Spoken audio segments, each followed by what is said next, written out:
Поштувани, Единствена Македонија поддржува промена на изборниот модел од 6 во една изборна единица. Ова е наша стара заложба уште пред 9 години.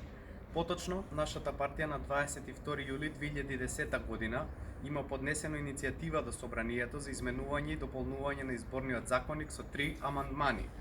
Тоа е оваа изјава што беше поднесена.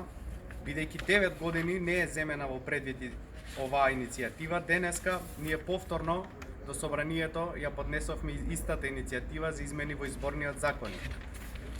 Со првиот амандман предлагаме територијата на Република Македонија да биде една изборна единица, со што се овозможува правичност и еднакво вреднување на секој глас во изборниот процес и најоптимално совпаѓање со процентот на освоени гласови со добиените пратенички мандати.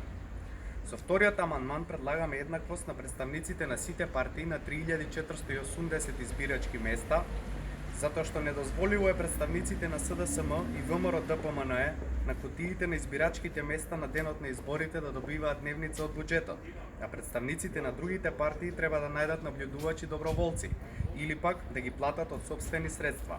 А станува збор за 3480 наблюдувачи и нивни заменици, или севкупно 6960 лица на кутиите на изборниот ден од 7 до 19 часот.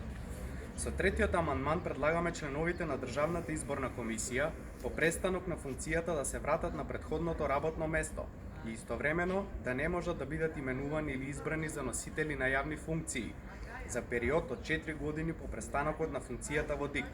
Со ова се намалува опасноста од нивна партиска поврзаност, која е највидлива токму по изборите, кога за успешната работа во изборниот процес дополнително членови на ДИК се наградуваат со јавни функции, ако е нешто стана речиси непишано правило по завршувањето на изборите. За крај, да спомнам уште дека со нашата иницијатива пред 9 години, покрај поднесувањето на 3 амандмани на изборниот законник за кој зборував, тогаш поднесовме еден амандман на деловникот на Собранието на Република Македонија, со кој бараме и вон парламентарни партии да поставуваат прашање во Собранието до носителите на јавни функции, кое нешто е пропишано во повеќе земји членки на Европската Унија.